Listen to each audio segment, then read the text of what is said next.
වර්තමානයේ බොහෝ යන්ත්‍රවල ක්‍රියාකාරීත්වය වායු පීඩන මගින් පාලනය කෙරේ. හරි. ඔන්න මේ පේපර් එකේ තියෙන ඔක්කොම ප්‍රශ්න හදපුවම වෙන ටියුට් එකේම කාගේරි තියෙනවනම් මොකද වෙලා තියෙන්නේ කියලා ඔයාලා දැනගන්න. හරි. වර්තමානයේ බොහෝ යන්ත්‍රවල ක්‍රියාකාරීත්වය වායු පීඩන මගින් පාලනය කෙරේ. වායුවක පීඩන මැනීම සඳහා යොදා ගන්නා උපකරණයක පීඩනයට සමානුපාතික වෝල්ටේජ්තාවයක් ගොඩනගා ගැනීමට පහත ආකාරයේ ක්‍රමයක් භාවිතා කරයිලු. අතරම වෝල්ටේජ් සෙන්සර් එකක් මේ තියෙන්නේ. තර වෝල්ටේජ් නේ ප්‍රෙෂර් සෙන්සර් එකක් තියෙන්නේ. එතනින් ප්‍රෙෂර් එකට අනුලෝමව සමානුපාතිකව වෝල්ටේජ් එකක් ගොඩනගා ගැනීම තමයි මේකේ අරමුණ. හරි. ඒ බර වචන ඕනේ දැන් බලන්න. මෙතන කුටීරයක් තියෙනවා.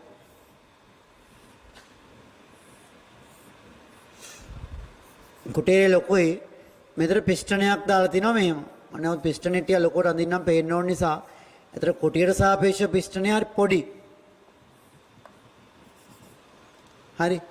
එතකොට මේ සංවෘත කුටීරය තුල මුලින් තියෙනවලු පීඩනය කීයක්ද? එකවරක් 10 5ක්.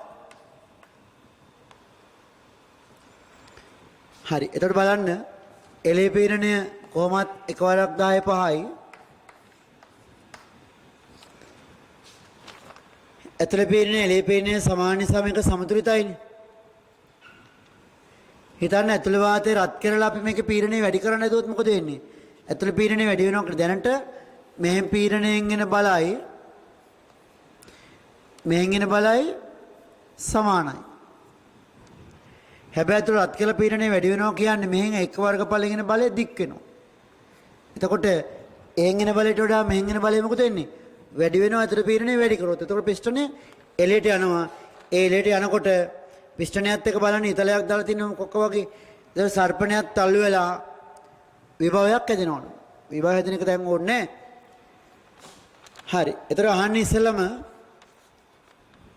ඒවල එක එක අහනවා කුටීරය තුල මුලින් උෂ්ණත්වය 27 නම් 107 දක්වා රත් වුණොත් කුටීරය තුල පීඩනය හොයන්න. ඒතර බලන්න අචල වායු ස්කන්ධයක් තියෙනවා පරිමාව වෙනසක් ගැන කියන්නෙත් නැහැ. ඇත්තටම මෙයා මෙහෙට කිව්ව පරිමාව වැඩි වෙන්නේ නැද්ද? වැඩි වෙනවා. මේ කුටිය ලොකුයි මෙයා පොඩි කියලා ගන්න. ලොකු කුටියකින් චුටි පිස්ටනයක් කියලා දාන. එතකොට එච්චර ලොකු පරිමාව වෙනසක් වෙන්නේ නැහැ කොහොමද? මෙතන කොහොමද පිස්ටනේ තල්ලු වෙච්ච අවස්ථාවක් නෙමෙයි කියන්නේ. තල්ලු වෙන්නේ පෙළඹෙනවා කියලා. ඒතර අහන්නේ මුලින්ම පීඩන වන්නේ මොකක්ද දාන්නේ? P1 බෙදීම T1 සමානයි P2 බෙදීම T2 දාන්න. නව පීඩනය යන්නේ චාල්ස්ගේ පීඩන නියමය. දාලා ගන්න. මුලින් උෂ්ණත්වය සෙල්සියස් 27 කියන්නේ කෙල්වින් 300යි. ඊළඟ අවස්ථාවේ 177 කියන්නේ කීයද? 450යිද? හරි. සුළු කරලා ගන්න පීඩනය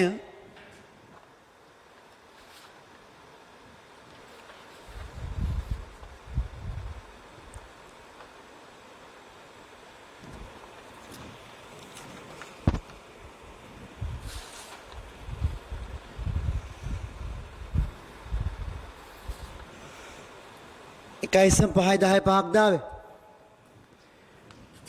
මුලින් එකවරක් 10 5යි. උෂ්ණත්වය 27 කියන්නේ 300යි. මෙතන 450 177 කියන්නේ නම් P2 කියන්නේ 1.5යි 10 5යි. ඔන්න පීඩනය ගත්තා. නිව්ටන් වර්ග මීටර කියලා ගත්තා. හරි. එහෙනම් බලන්න කියන දේ දැන් මේ වෙලාවේ ඇතුළේ පීඩනය ඔන්න එකවරක් නෙමෙයි කීයද? 1.5 වරක් 10 5ක්ලා තියෙනවා.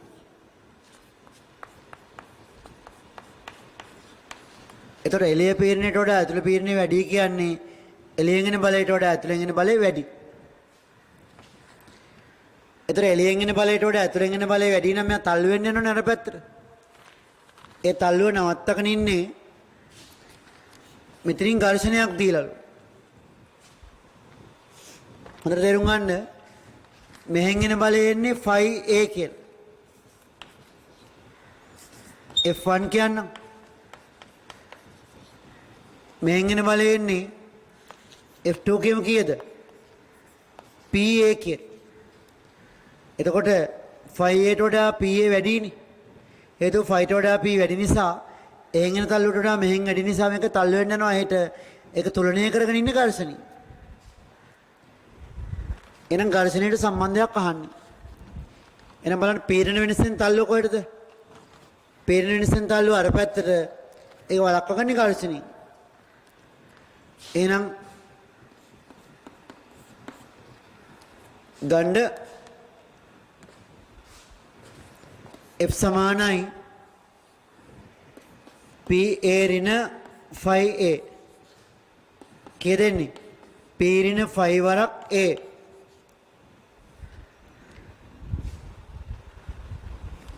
P ඍණ 5 වරක් A.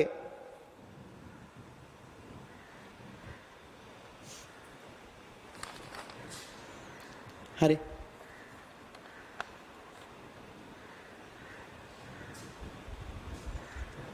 සුරු කරපුවම කීය දෙන්නේ? කො නිව්ටන් 100ක් දෙන්නේ? හවුද? 1 සම්පාවරක් 10 පහෙන් කවරක් 10 පහ ගියොත් දසම් පාවරක් 10 පහ එනවා. මෙතන 20ක් නේ වර්ග සෙන්ටිමීටර 20 වරක් 10 න 4යි. එතකොට සුරු කරපුවාම නිව්ටන් 100ක් කෙලේ. අව නේද?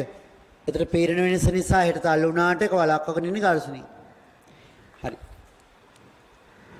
ඊට පස්සේ කියනවා මේ කොටසේ ඉඳන් ඉදිරියට සීලම ගණන් කොටස් වලදී ගණනය කිරීම වලදී ඕක අතාරිනවා. ඒ කියන්නේ ඝර්ෂණ නැහැ කියලා හිතන්නලු එතනින් එහාට. ඒ වගේ ක්ලේශයට ඔතනින් එහාට ගණනය කරද්දී ඝර්ෂණය අතාරිනවා අමතක කරන්නලු. හරි. අමතක කරන්න කියලා තියෙනවා නම් අමතක කරමු. හරි. එතන බලන්න කියන දේ දැන් මෙහෙමනේ. ආඩ පේනවා ඇති එක දුන්නක් ඔය වගේ තියෙනවා.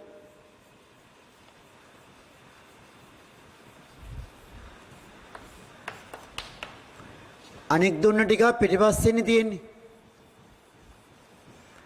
මෙයාගේ දුන්න නියතේ K1 කියමු. මෙයාගේ දුන්න නියතේ K2 කියමු. ප්‍රශ්නේ තියෙන්නේ ඒ වගේ ස්වභාවික දේවල් වෙනස් සෙන්ටිමීටර දෙකක්. ඒතර පිස්ටනේ ඇවිල්ලා මුලින්ම තල්ලු වෙන්නේ උඩ දුන්නටනේ. උඩ දුන්නට තල්ලු වෙලා එබීලා යද්දී එයා සෙන්ටිමීටර දෙකේ වුණාට පස්සේ තවත් මේට આવොත් යට දුන්නත් වෙන්න ගන්න. ඒතර දුන්න දෙකෙන් බලේනවා. හැබැයි උඩ දුන්න සෙන්ටිමීටර දෙකක්වත් එබෙන්නේ නැත්තම් යට එකනට බලයක් එන්නේ නැහැ. උඩ එක සෙන්ටිමීටර දෙකට වඩා කෙටි වෙන්න කියොත් තමයි යට එකටත් බලයක් එන්නේ යත් කෙටි වෙන්නේ. එහෙනම් කියනවා ඉදිරියෙන් වන ප්‍රස්ථාරයෙන් දක්වා ඇති දුනවල ස්පර්ශ වීමෙන් පසු තවදුරටත් පිස්ටනයේ චලනය වීමේදී දුනු මගින් ඇති වන බලය විචලනය වෙන මෙතන එකම දෙපාරක් විතර තියෙනවා. දුනු මගින් පිස්ටනයේ මත ඇති වන බලය විචලන ආකාරයට. හරිනේ. දැන් අහගන්න.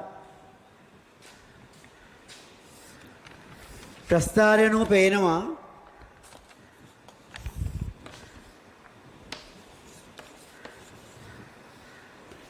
සෙන්ටිමීටර දෙකක් ලැබෙන තුරු බලය ඒකාකාර වෙදිනවා. මොකද අපි දන්නවා F සමානයි kx නේ දුන්න කර ලියන්නේ. මේක හරියට y සමාන mx වගේනේ.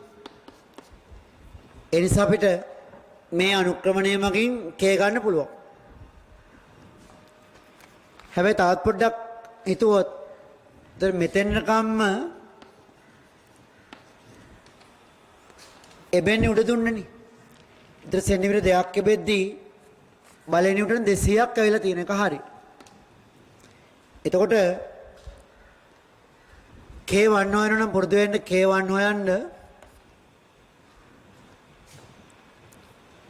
උඩ දුන්න සෙන්ටිමීටර දෙකක් ලැබෙනකොට නිව්ටන් 200ක් ඇවිල්ලා තියෙනවනේ බලය.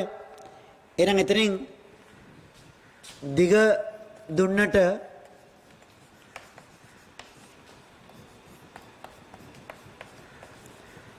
kx දැම්මොත් f කියන්නේ 200ක් ඇවිල්ලා තියෙනවා. දුර්ණියතේ දන්නේ නැහැ x කීයද? සෙන්ටිමීටර 2යි. එහෙනම් k1 කීයද? මෙතන වෙන්නේ 2යි අරයත් ආපුවම කීයක් 10 1000ක් එනවා නිව්ටන් මීටරයට. මොන ලියන්න ඉතින් ලියන්න දිග දුන්න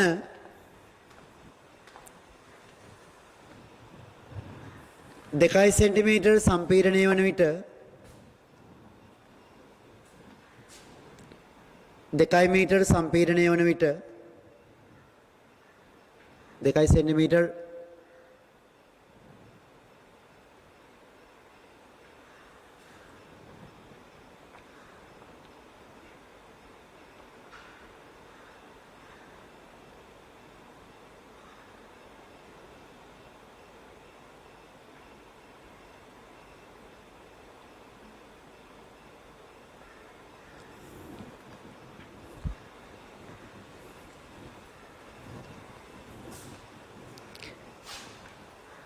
දෙකයි සෙන්ටිමීටර් වන විට 200යි නිව්ටන් බලයක්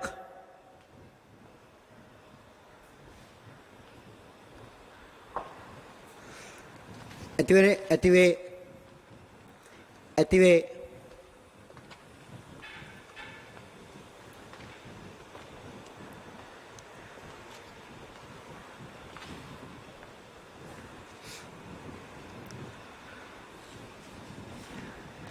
හරි.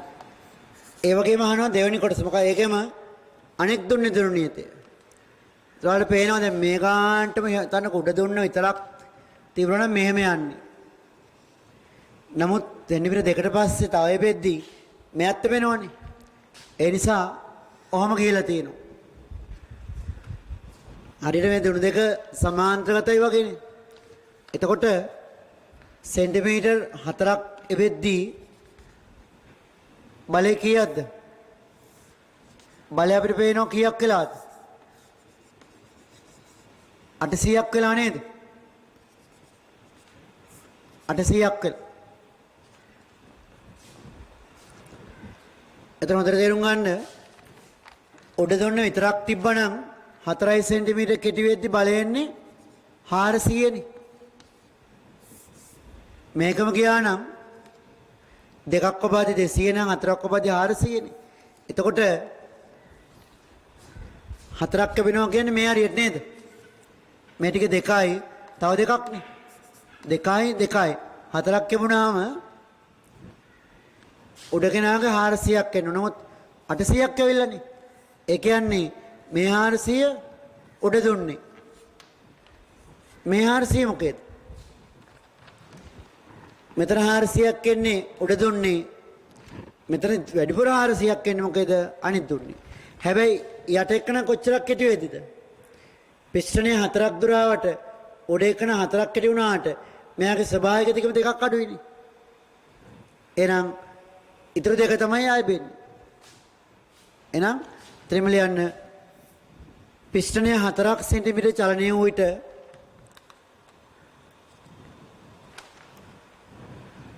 පිස්ටනය 4ක් සෙන්ටිමීටර් චලනය වූ විට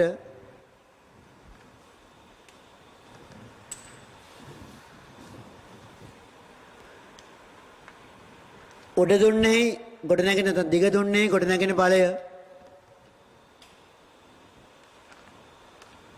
දිග දුන්නේ ගොඩනැගෙන බලය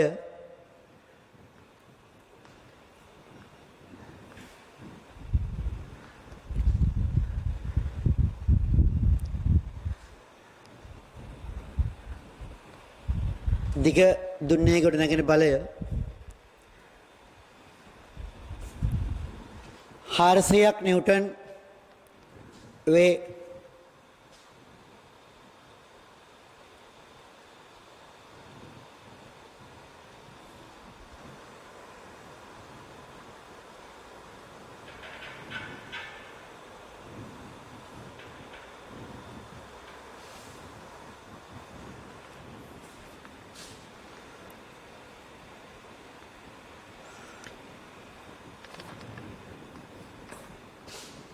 සංප්‍රයුක්ත නැත්නම් මුළු බලය 800ක් නිව්ටන් නිසා 800ක් නිව්ටන් නිසා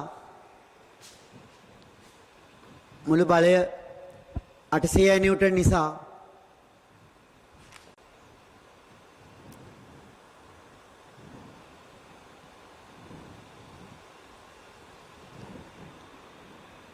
කෙටි දුන්නේද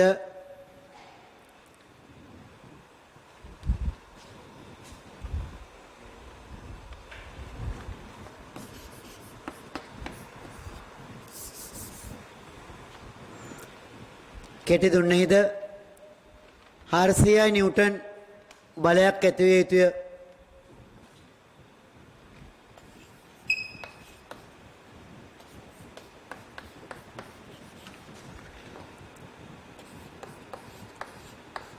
පරන්තුලේ නමුත් එහි සම්පීඩනය 2 සෙන්ටිමීටර වේ කියලා යන්න. නමුත් එහි සම්පීඩනය 2 සෙන්ටිමීටර වේ. K2 වෙන්නේ කීයද? 20000ක්ද?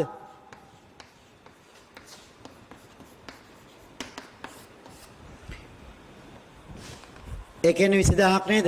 ඒකේ K එන්නේ 20000ක්. බලන්න දෙක හරියට ගත්තනම්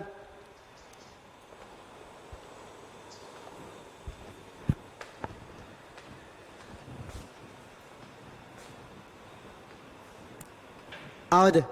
ඒ දෙක හරියට ගත්තනම් ගොඩක් හොඳයි. මොකද ඒ වගේ තර්කයක් සරි විභාග වෙලාවේ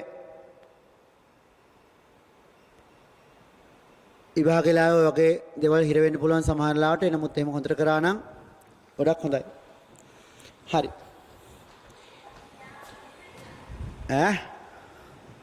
කාටද නින්ද ගියේ?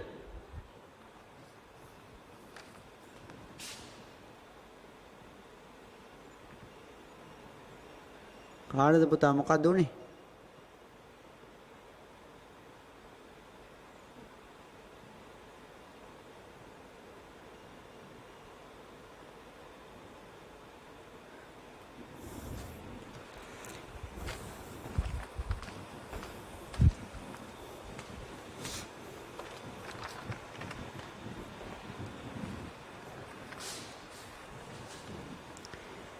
හරි. එතකොට දුනු ඇත්තට දුනු නෙමෙයි මේක මේ පිස්ටනය කියන එක. හරි එතන පොඩ්ඩක් වචනය අවුලක් තියෙනවා. දුනේ පිස්ටනය තුනක දුරක් ගමන් කරන්න. හරි. ඇති කිරීම සඳහා සංවෘත කුටීරය තුල උෂ්ණත්වය කෙතරම් මගයකට ඉහළට කරන්න ඕනද කියලා අහනවා. පිස්ටනය දැන් දුනු තුනක් සම්පීඩනය කරනවා කියන එක කරන්න බෑ අපිට. මොකද උඩ එක්කන 4ක් ඇද්දි මෙයා 2යි. දුනු තුනක් මේ පිස්ටනේ 3ක් දුර යනවා කියන්නේ මෙච්චරක් වගේ. ඒතර උඩ කෙනා 3ක් කැටි වෙනවා යට කෙනා 1නේ. අහන්නේ සංවෘත කුටීරය තුල උෂ්ණත්වය කෙතරම් ඉහළට රත් කරන්න ඕනේ. ඉස්සලම් බලන්න මෙහෙමනේ ඔක තියෙන්නේ. ඒතර මේක 3ක් දුරක් ගියා කියන්නේ මෙතරින් ගන්න පුළුවන් ඕනනම් 3 සෙන්ටිමීටර આવොත් බලය කීයද කියලා. මෙතන 200යි මෙතන 800යි නම් 200 ඉඳන් ගානට 800ට වැඩි වෙනවා නම් මෙතන කීයද? 200 800 මැදනේ 500 වෙන්න ඕන. එහෙම ගන්න පුළුවන්. එහෙම නැත්තම් F සමානයි K1 x1 ධන K2 x2 ගන්න පුළුවන්. බල දෙන්නගේ බලන එක කීයද? 10000ක් එනවා මෙයාගේ. එයා සෙන්ටිමීටර 3ක් කෙටි වෙනවා.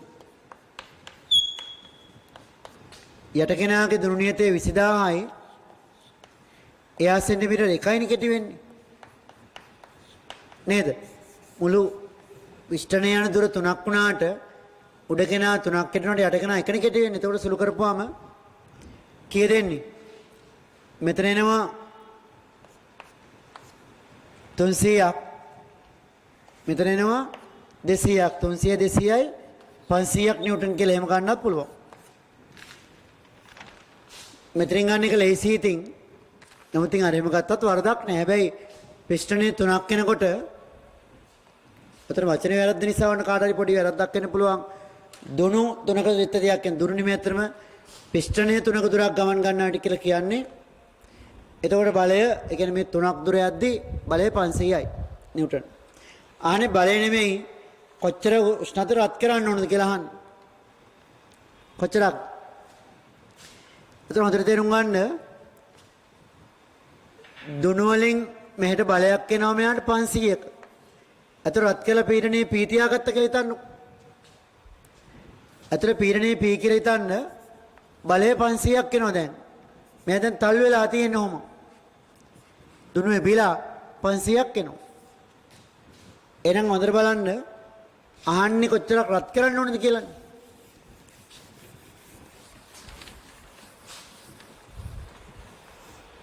එතන ගත්තොත් හොඳට බලන්න. එතන ගත්තොත් අපිට කෙලෙම ලියන්න පුළුවන්. ඇතුලේ පීඩනයේ P නම් PA ඍණ 5A කියලානේ සම්ප්‍රයුක්ත බලය එන්නේ. නේද? පීඩන වෙනසෙන් මෙහෙට තල්ලු කරන එකනේ අනිත් පැත්තට 500ක් සමාන වෙන්නේ. 500ට සමාන කරපුවාම පීඩන ඔන 5 වරක් ඒ කියන්නේ 20 වරක් 10 2යි. 10 4යි නේද වර්ග සෙන්ටිමීටර තියෙන්නේ. සමානයි 500. හරි. එහෙමනම් P ඍණ 5 සමානයි කීයද? 25 වරක් 10 4යි. ඔහොම එන්නේ. එහෙනම් P සමානයි කීයද? මෙතන 1යි 2යි 3යි 4යි 5ක් වෙන 2යි සම 5යි 10යි 5යි මේකත් එක්ක ආපම 3යි සම 5යි 10යි 5ක් වෙන. ආවද කියන්නේ? එතන මේ පිස්ටන් මේ තියෙන දුණු දෙකෙන් 500ක බලයක් එනවා නම් පීඩන වෙනසින් තනිප් පැත්තට 500ක් එන්න එපේ. ඒ වෙන්නේ අතර පීඩනය 3යි සම 5 වරක් 10යි 5 දක්වා වැඩි වෙන්න ඕන. එතකොට තමයි පීඩන වෙනස නිසා හෙටෙන තල්ලුව මේ නිව්ටන් 500ට සමානලා ඔතන සමතුලිත වෙන්නේ. අහන්නේ හැබැයි පීඩන නෙමෙයි උෂ්ණත්වය. අර මෙයා 3ක් තල්ලුණා කියන එක එච්චර හිතන්න එපා. භාජනයේ පරිමාව වැඩි වුණා කියලා. මොකද මේක ලොකු භාජනයක් කියලා අපි හිතන්නේ. මොකද භාජනයේ පරිමාවක් කියලා නෑ. එතකොට පරිමාව වැඩි වීම නෙමෙයි හිතන්න ඕනේ මොකක්ද? පීඩන වෙනස් වීම. මුලින් මේක අතර පීඩනය තිබ්බේ 1 වරක් 10 5යි. දැන් මොකද වෙන්නේ? 3යි සම 5 වරක් 10 5ක්. වැඩි 3යි සම 5 ගුණකින් වැඩි වෙලා තියෙනවා. එහෙනම් අනිවාර්යෙන් ඊතර කියන්න පුළුවන් උෂ්ණත්වයත් ඉස්සරට වඩා වැඩි වෙන්න ඕන. හරි. දාලා ගන්න චාර්ල්ස් නියමේ P1 බෙදීම T1 සමානයි P2 බෙදීම T2. දාලා ගන්න. උෂ්ණත්වය කීයද හදපුවාට ආවේ? කරන්න. කීයද ආවේ?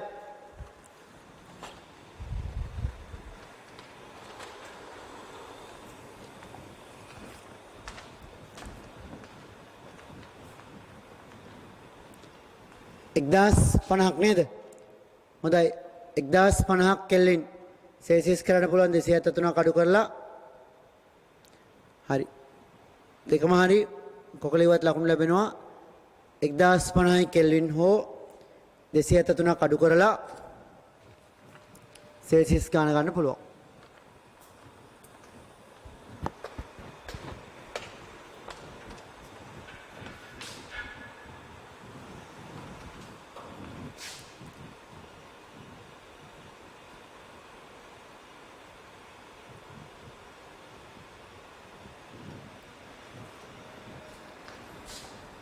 එක්දාස් 50යි. හරි.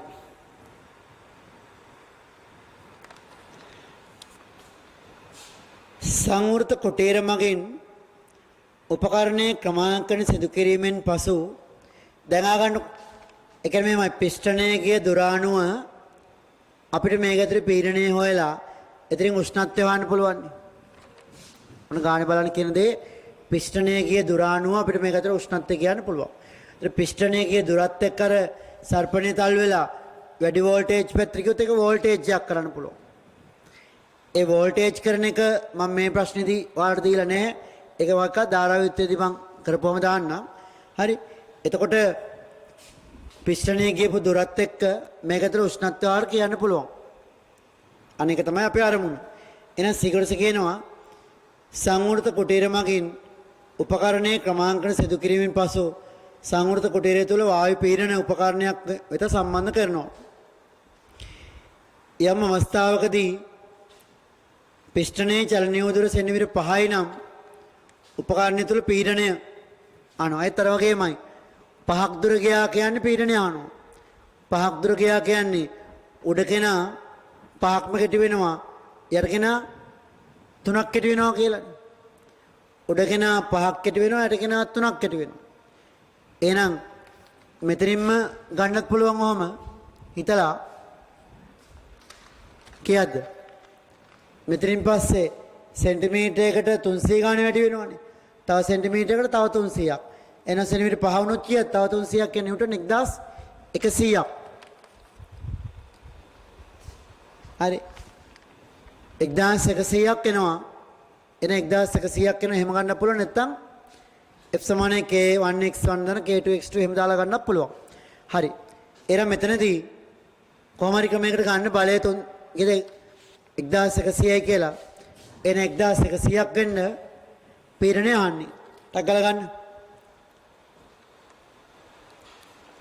චලනීය උදුර 5 සෙන්ටිමීටර නම් උපකරණය තුල සිදු වූ පීඩනය තුල වූ පීඩනය ගණනය කරන්න කියලා කියනවා. සුළු කරලා ගන්න. හදපුවට කීයක්ද ආවේ?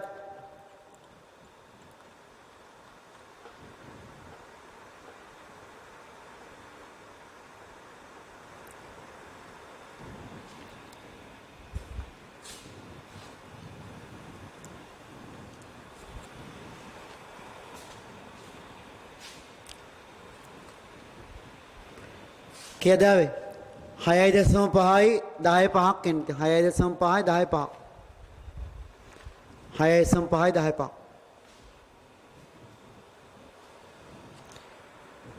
හරි.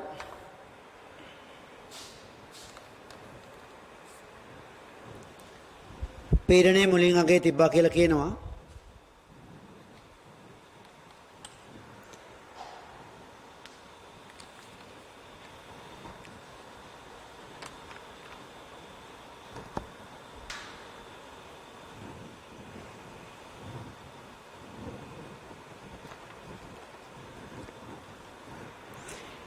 හරිද?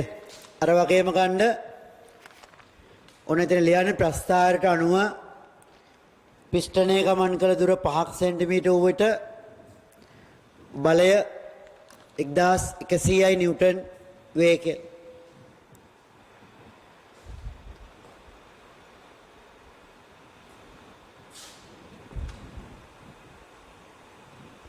හරි.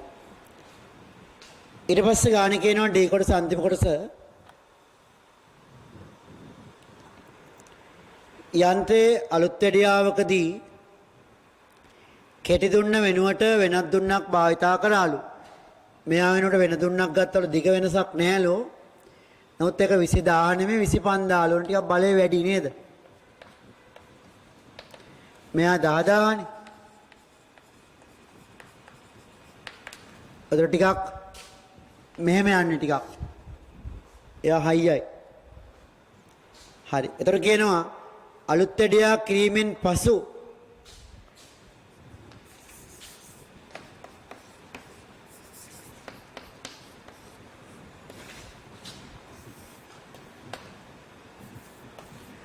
හරි අලුත් වැඩියා කිරීමෙන් පස්සේ එතකොට සෙන්ටිමීටර් 5ක් පිස්ටනේ තල්ලුණා කියන්නේ උපකරණය තුල පීඩනයේ කුමනාගයක් වන විටද ගණනය කරන්න. හරි. එවනම් ගන්න. එතකොට K2 වෙනකොට 20000 නෙමෙයි 25000. උතන ප්‍රස්ථාරයෙන් ගන්න අමාරු නිසා අපි දාමු F සමානයි K1 x1 ධන K2 x2. කීයද? K1 කියන්නේ 10000යි. x1 කියන්නේ 5 වරක් 10 2යි. K2 කියන්නේ 25000යි. වරක් 3 වරක් 10 2යි. මොකද පිස්ටනය සෙන්ටිමීටර 5ක් ගියා කියන්නේ උඩ කෙනා 5ක් කෙටි වුණා යට කෙනා 3ක් කෙටි වුණා. ඉස්සෙල්ලා මෙතන 20000 දැන් 25000 එක්තන වෙනස. ඒක 10 2ක් ගියපුවාම මෙතන 500 එනවා. ඉස්සෙල්ලා මෙතන ආවේ 20000. එතන මොකද උනේ? එතන 203ක් 600 500 ඉස්සෙල්ලා 1100 ආවි. ඉස්සෙල්ලා 20000 නමුත් දැන් 25000 නිසා මොකද වෙන්නේ? ඒතර 250 තුන 750යි. ඒතර කීයක් දෙන්නේ? මෙතන 750යි 500යි. 1250ක් වෙනවා. එතන 1250ක් වෙනවා කියන්නේ පීඩනය කීයක්ද කියලා ඔන්න වෙන දුන්නක් දාපු නිසා පාඨාංක වල දෝෂයක් වෙනවා. හරි දුන්න තිබ්බනම් සෙන්ටිමීටර් 5ක් කියන්නේ පීඩනය 6.5 10 5ක් වුණාම. එතන මේකට ටිකක් ඊට වඩා 6 දුන්නක් දාපුවම පාඨාංක වෙනස් වෙනවනේ. එතන 1250ක් වෙනවනේ මෙතන සුරු කරන්න.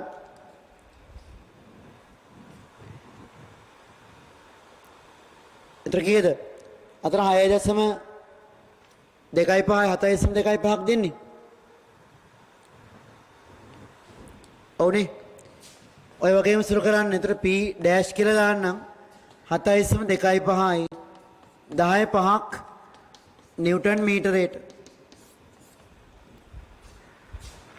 ඔන්න මේ දුන්න 20000ක අයින් කරලා 25000ක් දැම්මනම් K වෙනස් කියන්නේ අනිවාර්යෙන් බල වෙනස් වෙලා පීඩනේ වෙනස්. හරිද? එහෙනම් අහන්නේ අන්තිම කොටස මොකද්ද? මේ දුන්නේ වෙනස් කිරීම නිසා අපිට ලැබිච්ච ඇත්ත පීඩනය මෙච්චරක් වෙන්න උනාට මෙච්චරක් වෙලානේ. වෙනසක් තියෙනවා. එහෙනම් අහන්නේ මොකද්ද? පීඩනය සටහන් වීමේදී සිදුවන දෝෂය. දෝෂය කියන්නේ ඇත්ත ගානයි දැන් ලැබිච්ච ගාන අතර වෙනස. කීයද? මේ දෙකේ වෙනස කියන්නේ 0.75 වරක් 10 5යි නිව්ටන් වර්ග මීටරයට. දෝෂය කියන්නේ ගන්න P dash ඍණ P. දෝෂය කියන්නේ P dash ඍණ P සමානයි සුකරපුවම 0.75යි 10 5ක් කියලා එනවා.